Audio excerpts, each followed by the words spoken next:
What's up, everybody? As you can see, doing a little bit of sailing today. So today is going to be a little bit of a tour since I got some downtime out here for a conference call. And I'm going to show you a little tour of my old little sailboat out here. So I'll give you kind of a rundown. Now, I am no sailing expert.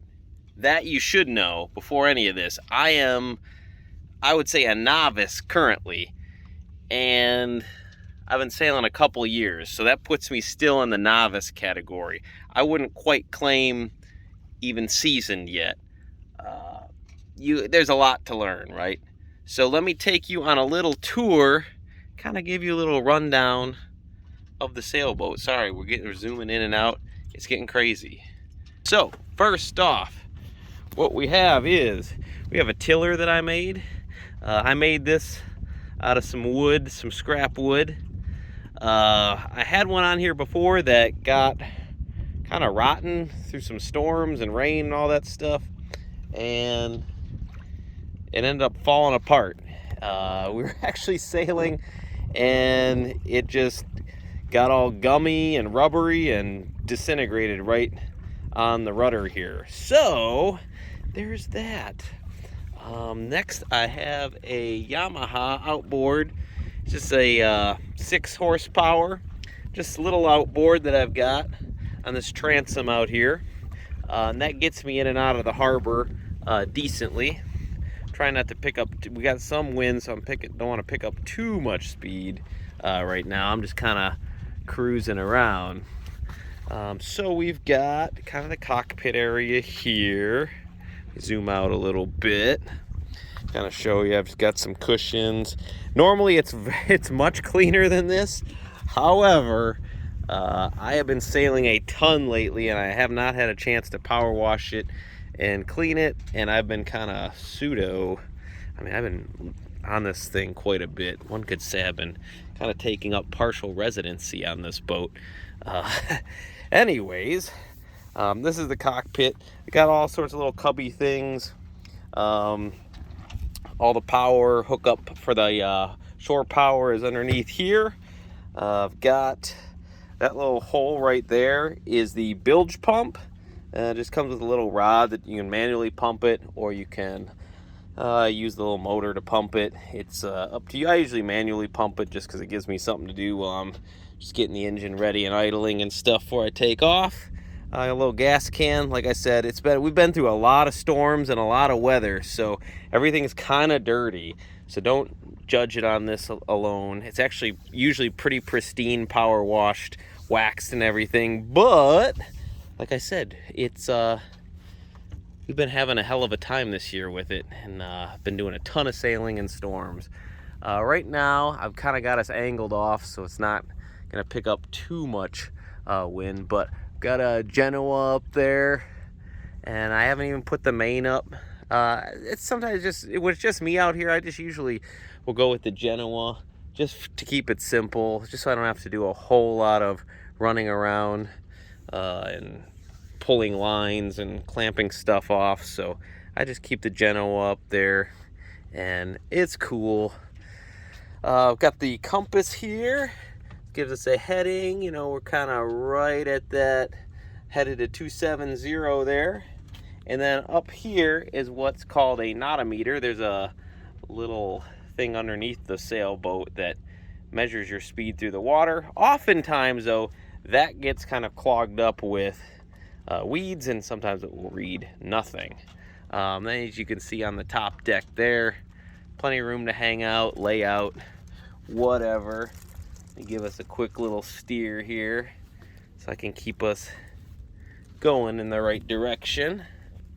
Okay, that is pretty much everything on the top deck. Like I said, I don't have the mainsail up right now just because I usually do that if I'm sailing with somebody, but currently just by myself.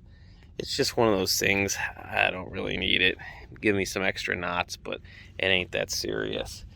So let's take a look below deck and I'll show you around there.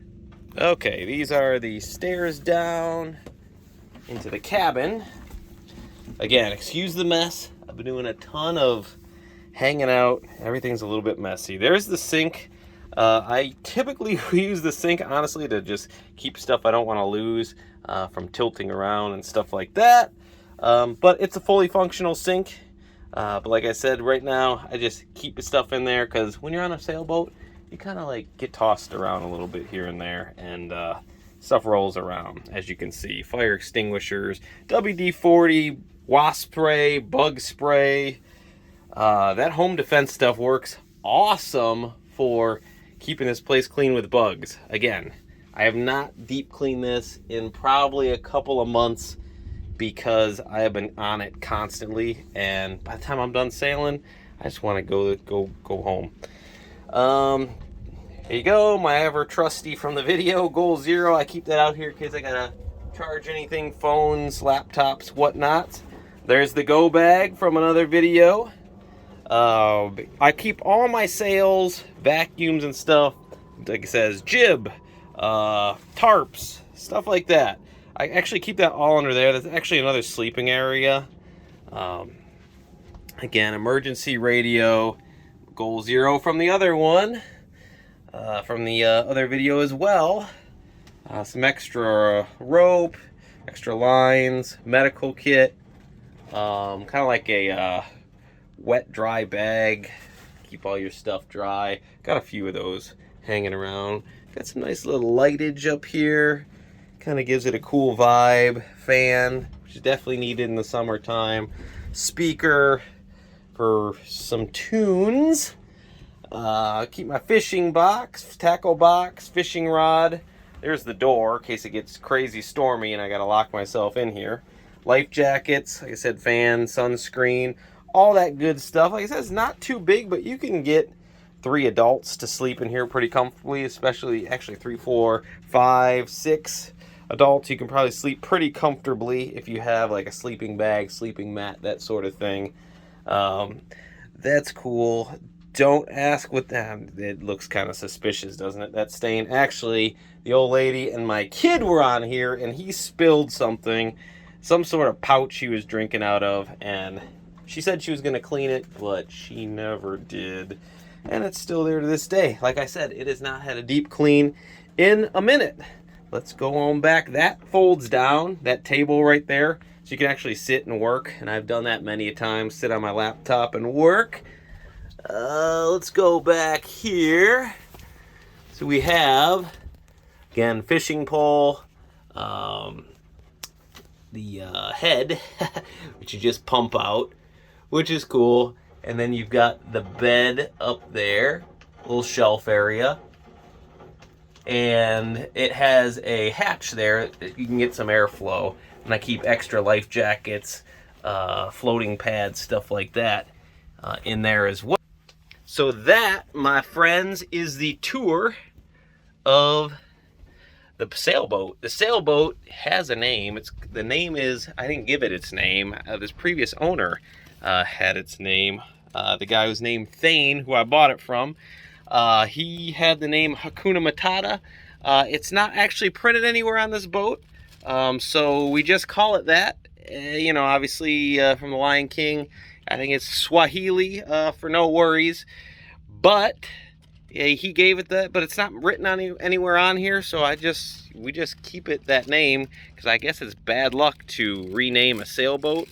I don't know if that's true or not, but I don't need any bad luck in my life, any more bad luck than I get on a regular basis. So I'm not going to chance it. I'll leave it as it is, and I'm cool with it. Yeah, that's it. A little bit of backstory of how I came to get the boat. I always wanted to learn how to sail, but life gets in the way of stuff that you want to do. And I never did. I took some sailing lessons as a little kid, and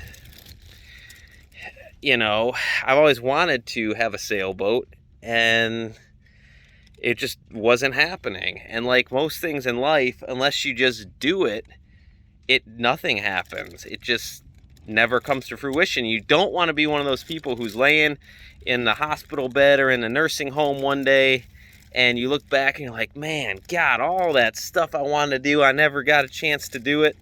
And I used to work in an assisted living facility, and I was partners with a guy there, and we used to see a lot of people go through there, and a lot of people would pass away as time went on, of course. And you would talk to them and you'd ask about regrets and stuff like that in life, and everybody always said the same thing. It's not, they never regretted a lot of the things that they did. What happened is they regretted all the stuff that they didn't do. And I didn't want to be one of those people who was like, oh man, like I really should sail, but I just never got a sailboat and I never learned. So one day I just was going through Craigslist, and I had done this about 100 times before, and I was just looking up sailboats for sale, and I came upon this one, and I just called the number. I don't think I looked at any other sailboats. I just saw this one, called the number.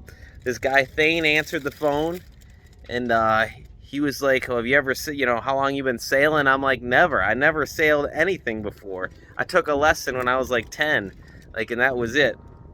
And he kind of laughed. And he said, "Well, look, dude, you buy this boat from me, I'll teach you how to sail it." And sure enough, I ran him the money, and he kept to his word. That whole summer, he took me out, showed me everything I needed to know about sailing. I probably forgot about half of it. And then just as soon as he came, he left. And I just texted him one day. I hadn't heard from him in a while. And he's like, "Hey, dude, I moved back to Bozeman." He goes, "Enjoy the boat." And that was it. Like I said, he got me all the knowledge I needed to know up to that point. And I went and I got in that boat, and I wasn't really sure what I was doing, to be honest with you. And I wouldn't say I'm a model sailor by any stretch of the imagination. However, I'm able to get in and out of the yacht club. I'm able to go where I want to go to the directions I want to go. Like I said, I'm not perfect, but I'm learning more and more every time that I go out.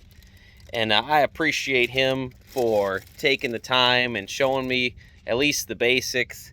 And this dude was a wealth of information, man. He worked on tall ships, all kinds of stuff. And he was going to get his captain's license. And I could just tell from talking with the dude and the way and how he was teaching me that this dude was an expert. And he tried to impart all that wisdom. He would quiz me. He would give me stuff to memorize, stuff to write down. And he would, next time I go out, he'd quiz me on all that stuff. He'd make me do all the, rig up everything, hoist all the sails, steer the rudder, all that kind of good stuff. And that was it, dude. And like I said, bought it off Craigslist. I'm definitely looking to get more boats. I actually want to get a much bigger sailboat. I'm on a waiting list for some of the 2022 models of Catalina. But while I'm on the waiting list, I'm just having a good time sailing the heck out of this one. And, this is a great learning boat, for me at least, because it wasn't super expensive. So if I damage it or whatnot, hey, it's all cool. I haven't, but if something did happen, I made a couple mistakes, it ain't the end of the world. I mean, obviously, unless I go overboard and it's the end of the world for me, but meaning, I'm not super cautious with, I'm not super worried about breaking anything on this boat, because like I said, it's just a beginner boat for me. And I just wanted to get super tuned in to sailing and get real good, and then upgrade to another boat. Like I said, I'm just on the waiting list. So once they become available, and that's what I want, a new boat next. I want a brand new one right out the factory. So that's kind of where I'm headed. And I'll just pass this one down to my son. And this can be the one that he learns on. So that's why I try to keep it maintained. I try to keep it in ship shape, if you will, because that way it's something for him to to have and to experiment on and do all that cool stuff and learn the ropes of sailing if he so chooses. He may have no interest, and then I may just sell it or give this away to somebody else. But that is it. If you like any of these videos, go ahead, hit the subscribe button, hit the notification button to let you know when new videos are dropping. I'm dropping new ones all the time. I'm not really on a set schedule. I try to do that schedule thing, but I'm just not a schedule kind of person. As you can see, I'm out here just sailing most of the week. So go ahead and hit the likes button if you like it. Hit the thumbs down if you hated it. Leave me a nasty comment if you want to hate on somebody. I'm a good target. I don't mind. As a matter of fact, I kind of enjoy some of the hate sometimes. And if you have a question or anything like that, pop it down. But the whole purpose of this video was I want you to follow what your dream is. So if you've got a dream, hey, I want to do this, or I really want to do this, or I've been really into this stuff here, don't let time stop you in all these things. You can always find a reason to not do something. There's never enough time in the day, especially once you have kids. There's never enough time in the day. But you got to find the time to make those dreams happen and to do the stuff that you enjoy doing. So again, thank you for watching, and I will catch you all next time.